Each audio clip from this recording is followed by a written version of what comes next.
Page 158. How to win friends and influence people. Principle 7. Let the other person feel that the idea is his or hers. 8. A formula that will work wonders for you. Remember that other people may be totally wrong. But they don't think so. Don't condemn them. Any fool can do that.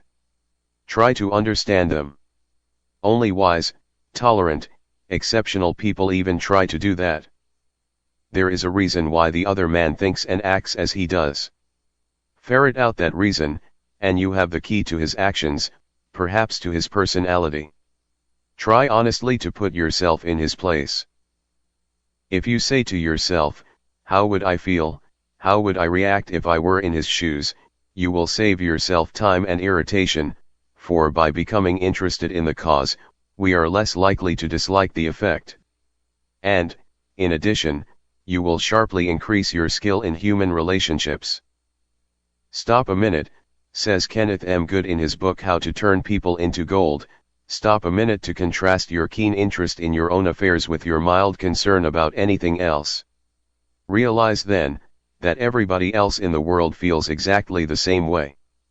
Then, along with Lincoln and Roosevelt, you will have grasped the only solid foundation for interpersonal relationships, namely, that success in dealing with people depends on a sympathetic grasp of the other person's viewpoint.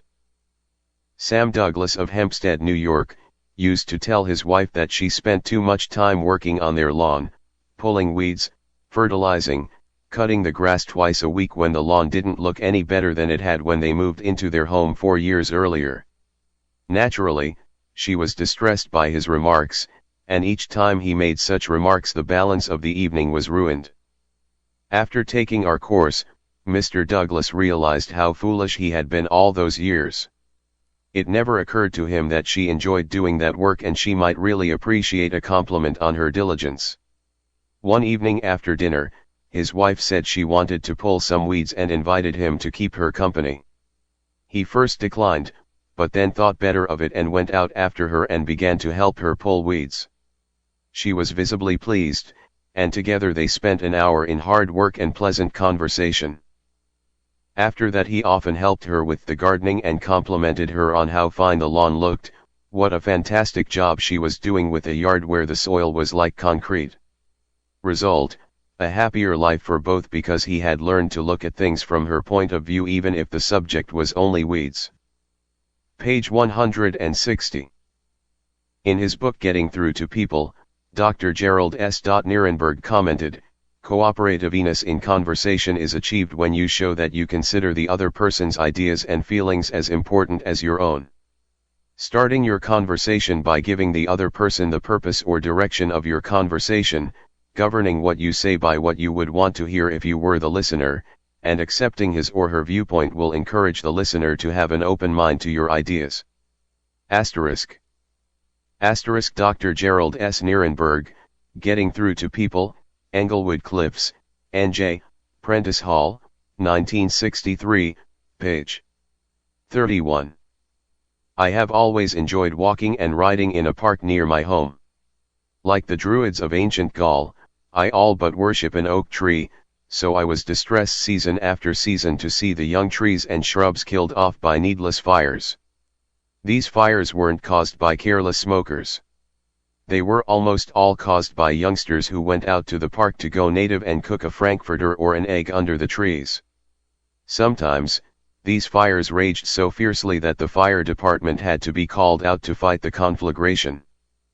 There was a sign on the edge of the park saying that anyone who started a fire was liable to fine and imprisonment, but the sign stood in an unfrequented part of the park, and few of the culprits ever saw it. A mounted policeman was supposed to look after the park, but he didn't take his duties too seriously, and the fires continued to spread season after season. On one occasion, I rushed up to a policeman and told him about a fire spreading rapidly through the park and wanted him to notify the fire department, and he nonchalantly replied that it was none of his business because it wasn't in his precinct.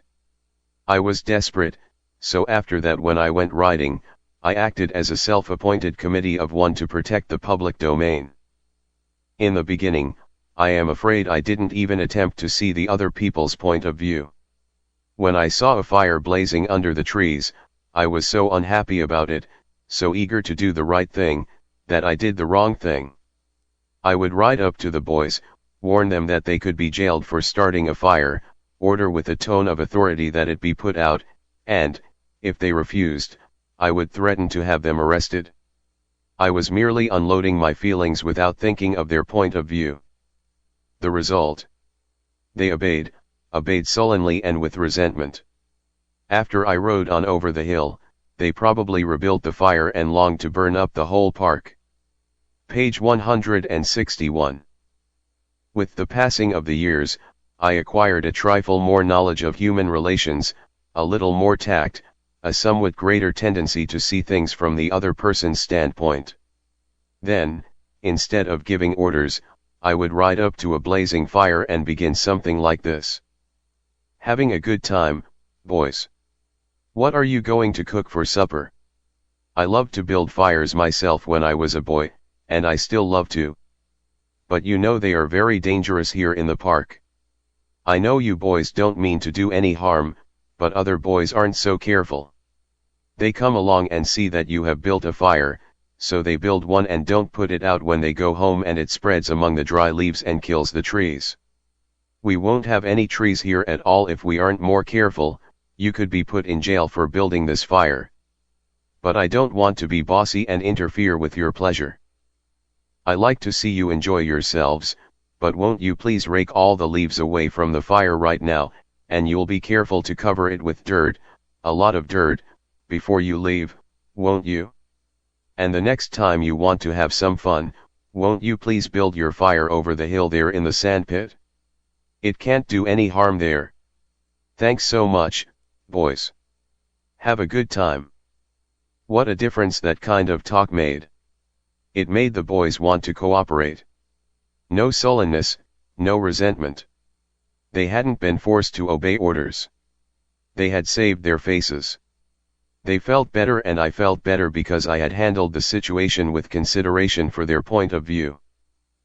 Seeing things through another person's eyes may ease tensions when personal problems become overwhelming. Elizabeth Novak of New South Wales, Australia, was 6 weeks late with her car payment. On a Friday, she reported, I received a nasty phone call from the man who was handling my account informing me if I did not come up with $122 by Monday morning I could anticipate further action from the company. I had no way of raising the money over the weekend, so when I received his phone call first thing on Monday morning expected the worst. Instead of becoming upset, I looked at the situation from his point of view. I apologized most sincerely for causing him so much inconvenience and remarked that I must be his most troublesome customer, as this was not the first time I was behind in my payments. His tone of voice changed immediately, and he reassured me that I was far from being one of his really. Page 162. Troublesome customers. He went on to tell me several examples of how rude his customers sometimes were, how they lied to him and often tried to avoid talking to him at all. I said nothing. I listened and let him pour out his troubles to me. Then, without any suggestion from me, he said it did not matter if I couldn't pay all the money immediately. It would be all right if I paid him $20 by the end of the month and made up the balance whenever it was convenient for me to do so. Tomorrow, before asking anyone to put out a fire or buy your product or contribute to your favorite charity, why not pause and close your eyes and try to think the whole thing through from another person's point of view? Ask yourself, why should he or she want to do it? True, this will take time, but it will avoid making enemies and will get better results, and with less friction and less shoe leather. I would rather walk the sidewalk in front of a person's office for 2 hours before an interview, said Dean Dunham of the Harvard Business School, than step into that office without a perfectly clear idea of what I was going to say and what that person, from my knowledge of his or her interests and motives, was likely to answer. That is so important that I am going to repeat it in italics for the sake of emphasis. I would rather walk the sidewalk in front of a person's office for 2 hours before an interview than step into that office without a perfectly clear idea of what I was going to say and what that person, from my knowledge of his or her interests and motives, was likely to answer. If, as a result of reading this book, you get only one thing, an increased tendency to think always in terms of the other person's point of view, and see things from that person's angle as well as your own, if you get only that one thing from this book, it may easily prove to be one of the stepping stones of your career.